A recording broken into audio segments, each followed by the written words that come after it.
Hey, good afternoon, everybody. Welcome to Think Tomorrow. We have Alicia here. She is with Vivint Solar. Hi guys, how are you? Very excited to have her on board as far as our first interview from a public standpoint. So, just want to kick things off with how we met. So it's really funny, right? So I kind of went on I don't know if this is like a good marketing strategy, but I added about 1,000 people in like a week, and she happened to be number 1,000. And I had about 500 friends before that. I wasn't trying to have like a big, platform for my own brand and my own self. I do it more on LinkedIn, if anything, but on Facebook, I had added her and I just sent her a message like, "Hey, congrats on being my 1,000th friend. I'll send you some swag." I don't know. I was just trying to like pitch anything. But it turned into much more, right? So she was like, "Oh, I work for a solar company, da da da." And she's like, "Oh, what's Think Tomorrow? I saw that on your page, blah, blah." So we talked about that. We talked about how, there's different opportunities for me to help promote Vivint. And then even getting on a higher level, aside from our own personal brand, from Think Tomorrow, and how Think Tomorrow has the ability to use our platform and our resources, and just as Vivint does to, just to make this work here. And, the reason we wanted to devote this time today and really talk it through and just to get an idea of Vivint Solar. So, I mean, I don't know if you have anything you'd like to add to our relationship here. No, I definitely think it's funny. That's how, people we meet nowadays, it's social media, it's very accessible. But I just think it was funny that me and you are able to kind of grab like a little bit of a relationship where it was business or whatever and kind of make fun out of it being your 1,000th friend. I thought that was pretty convenient and coincidental that now we have some sort of relationship going on. So. Exactly. No, that's awesome. So, I mean, just to kick things off, Alicia, so, obviously I'm very interested in your company. We've had conversations about how you guys operate, things of that nature, but love to learn more about Vivint Solar and anything you'd like to tell us just to kind of open this up here. Yeah, so I can kind of explain a little bit about Vivint Solar if you would like. Perfect. So Vivint Solar started back in 2011, a little bit of a smaller company back then, but it's grown immensely since, right? So we're this nation's actually second largest residential solar company here. But in Massachusetts, we're actually responsible for about 50% of all solar installations across the whole state, which is kind of, a large number when you think about the amount of solar companies, utility companies that are trying to come in, play a little bit of a role in the game nowadays. And then you kind of see one company dominating half of the field. And it's great because, definitely came a long way since 2011 with being able to have platforms in different states and opportunities here. So it's great also because Massachusetts allows for these types of programs, which Vivint offers. But another thing I love about Vivint Solar is that we have strategic partnerships with Nike, which is a huge corporation. I mean, you don't really see Nike sponsoring a lot of companies other than sports teams nowadays. And I also love their philanthropic efforts. So they did a Children's Miracle Network where they donated about $300,000 to rescue missions to save kids. So it's definitely one of those companies that not only do I love working for because of the amount that they give back to the community, but also that especially where I live, we're able to offer this sort of help, and being able to have partnerships with different brands that are large as well definitely aids into the popularity and the growth that we have as a company. Interesting. And I think that attests a lot, right, to Vivint and your own personal brand, right? So like, Correct. what you're doing and you're trying to promote solar for people and the programs, which we'll definitely dive deeper in and kind of go into that. But a perfect segue, right? So like, why should somebody go solar, right? So like, historically speaking, people that have solar or, maybe don't like solar because of the attraction or maybe lack of attraction of how it looks on a house. But honestly, for me, it's like, it's just another addition. Like it's just another piece of trim. It's another piece of whatever you want to call it. Right. Yeah, I mean, one can argue that me putting an American flag is not a good thing. I don't know, but whatever. I know a lot of people too nowadays, they say that a lot of houses don't get sold because of pools. Like that's more of a throw off than anything else. And then, when you're getting into this, but a little bit about why people go solar. So, all solar companies, what are we? We're essentially a power company, right? So what we do is we offer power for cheaper. We offer power for less than the current, utility provider.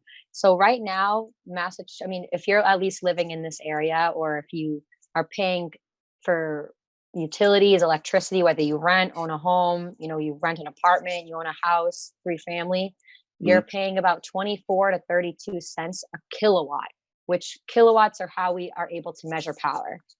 Mhm. So on the bill, you have what's called supply and delivery. So when you are paying for supply, that's what you're consuming, and the delivery charges are how the power is being transmitted from where it's at the power plants to our houses. So it's Mhm. almost like buying food, right? You have the Uber driver come and they tell you, "Hey, this is actually half as much as what the food you paid for. It's me driving here." It's kind Mhm. of how it is, Right. especially in Massachusetts. We're paying about 50% in supply and 50% in delivery, Mm. right? So why people go solar is kind of like you have available roof space, right? That you're not using. If you're not Mhm. using it for anything specific, having a party or whatever going I on might up throw a there. cookout on my roof, but yeah. So if you have roof space, it's kind of like a win-win, right? Right. So we get access to panels that are able to provide you cheaper power.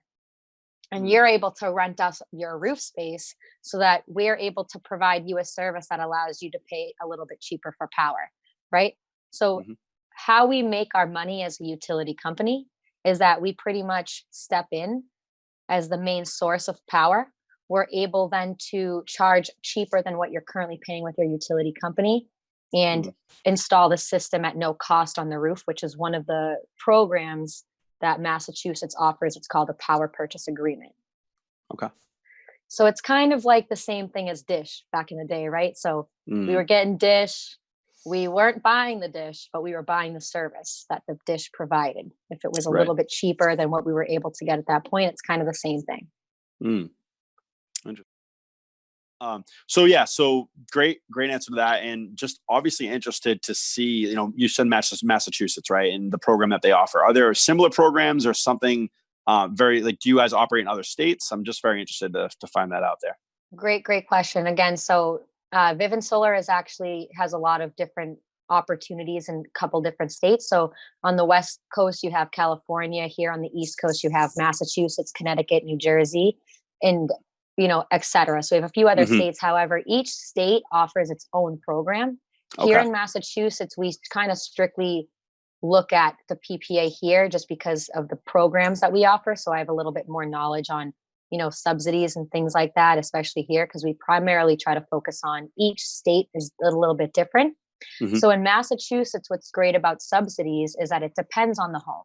So we do offer them, but it just depends on which homes are eligible and can qualify for this.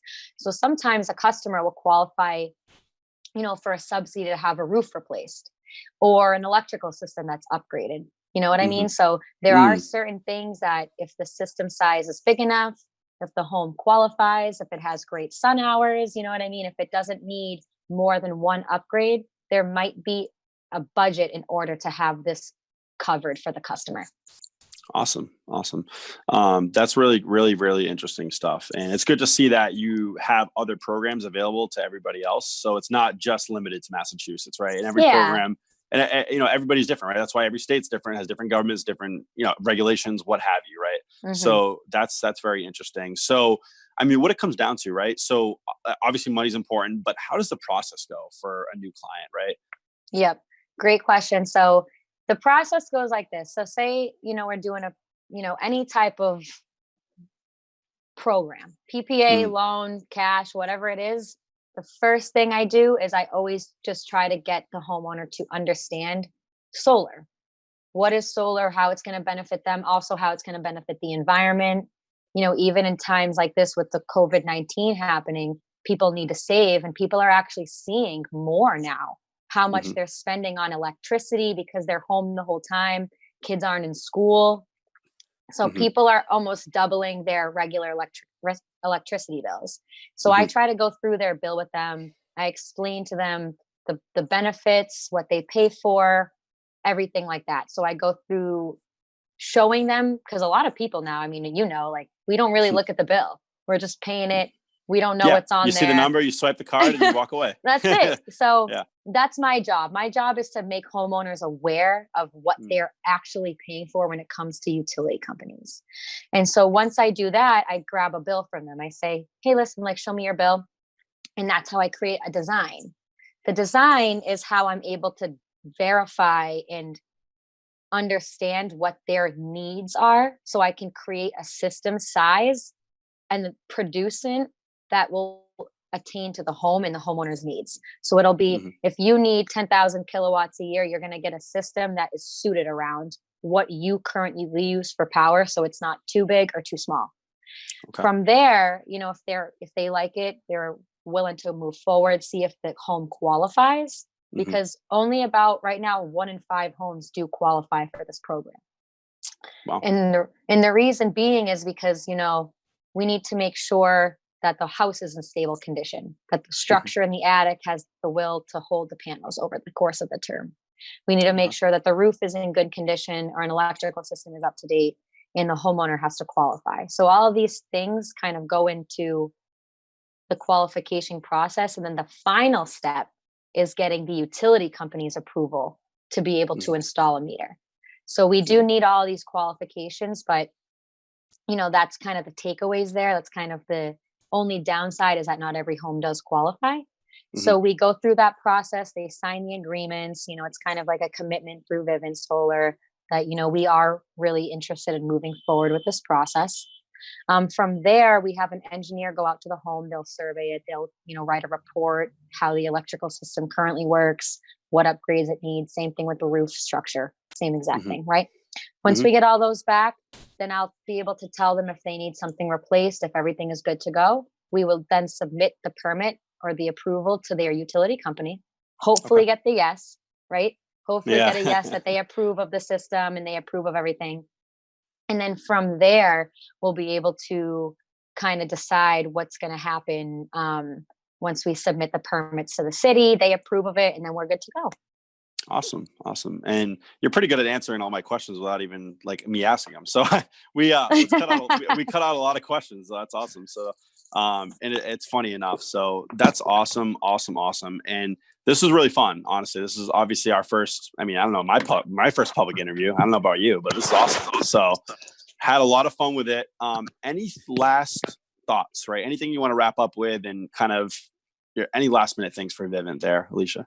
Yeah, no. So I definitely just want to make sure that, the homeowners understand the qualification process. I kind of just want to, go over Vivint Solar, make sure that everyone is comfortable with the company. Because obviously when you work with anyone regarding any type of work on the home, you want to make sure that the company that you work with Mm-hmm. is a good company. They're kind of large. They have referrals. They have people that you're able to speak to and get information. And that's the one thing I love about Vivint, is that they have grown exponentially over the past 9 years, that they have become one of the biggest residential solar companies across the country. Like I said, number 2 right now, fighting for that number 1 spot. So it's always comforting having a company that you work with that's able to do all these things, like, for example, donate to charity to help kids and do things that are bigger than them. And that's Mm-hmm. why I like the company, because what they stand on is why I work for them. Their grounds, their principles, how we're able to help people and still help people save money and offer them all of these, subsidies, or whether it's cheaper power. It's just nice being able to work with a large company that's able to help people and not just kind of benefit from being a large company. And that's Absolutely. why I really like working for the company. That's the answer I wanted. That's awesome.